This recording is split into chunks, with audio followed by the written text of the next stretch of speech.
Tällä kertaa meillä on aiheena väkivalta. Se on raffi aihe ja mä tietysti toivoisin, että kukaan ei joutuisi sitä kokemaan, mutta valitettavasti tilastot puhuu tätä vastaan. Nimittäin nuorten tekemä väkivalta on kasvussa.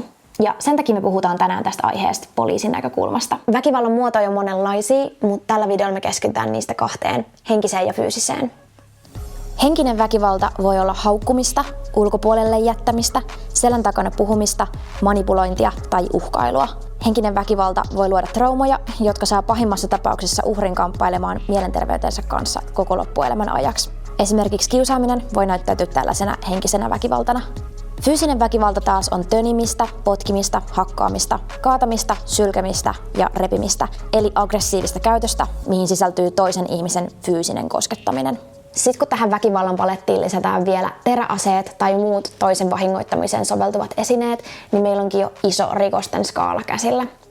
Tiesittekö te, että esim. Kuula-aseen tai puukon hallussapito julkisella paikalla meinaa sakkoa tai jopa vankeutta? Ja sillä ei ole väliä, että onko se esine mukana itsepuolustustarkoituksessa tai jossain muussa mielessä. Eli mitä tästä opimme? Älä kanna toisen vahingoittamiseen soveltuvaa esinettä mukana, koska sit kun sellainen on messissä, niin se kynnys sen käyttöön madaltuu ihan huomattavasti. Ja siinä voi käydä ihan tosi hullustikin, jolloin ne seuraukset on kauaskantoisia molemmille osapuolille. Joten paras ennaltaestävä tekijä on se, että jättää kokonaan tällaiset toisen vahingoittamiseen soveltuvat esineet pois matkasta. Ja tässä välissä voitaisiin pitää ihan pieni tietovisa just äsken opitusta. Tsemppii siihen!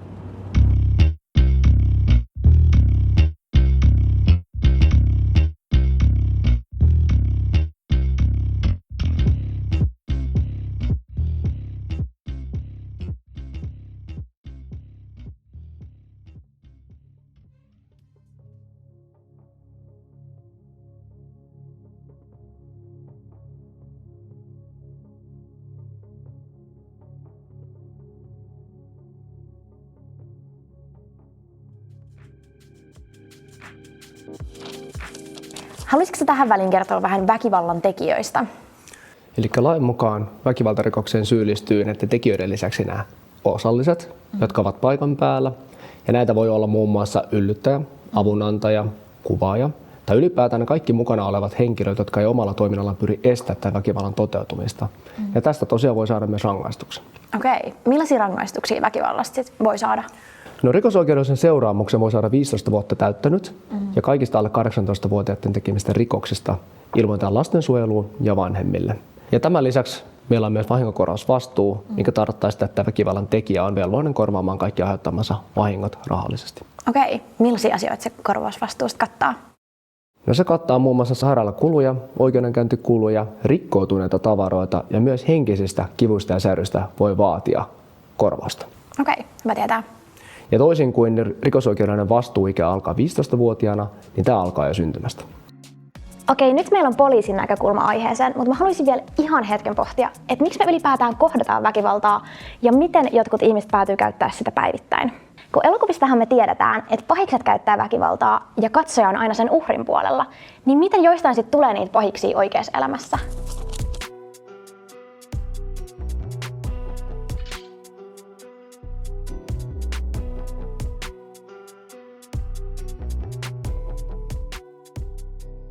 Jos on tottunut puhua toiselle ihmiselle ilkeästi tai käyttää nyrkkejä sanojen sijaan, niin se kynnys sille väkivaltaisen toiminnan jatkamiselle madaltuu. Tai jos todistaa väkivaltaa päivittäin eikä ole aikaisemminkaan mennyt siihen väliin, niin voi tuntua tosi haastavalta toimia eri tavalla. Mutta mä haastan nyt jokaisen miettimään omaa ja läheisten ihmisten käytöstä, että kuuluuko siihen henkistä tai fyysistä väkivaltaa. Onko vaikka niin, että nyrkit lentää heti kun tulee tunteet pintaa tai sä loukkaat sun sanoilla sun läheisiä ihmisiä useammin kuin sä toivoisit? Jos sä huomaat, että nyt olisi itsellä parantamisen varaa, niin ei mitään hätää. Ensi kerralla otat aikalisän, lasket 10 tai 20, kun tilanne sitä vaatii. Tai sitten yksi hyvä keino on myös ottaa chillimmästä kaverista mallia, että miten se handlaa vaikeat tilanteet. Taas sun lähipiirissä tai kotona on väkivaltaa, niin olisi tosi tärkeää, että sä pääsisit juttelemaan siitä jonkun luotettavan aikuisen kanssa. Se voi olla vaikka sun opettaja tai joku muu koulun henkilökuntaan kuuluva tyyppi, tai sitten kotona voi ottaa asian puheeksi. Mutta kukaan ei ansaitse väkivaltaa ja kenenkään ei pitäisi joutua kokemaan sitä. Kiitos kun sä katsoit tämän videon.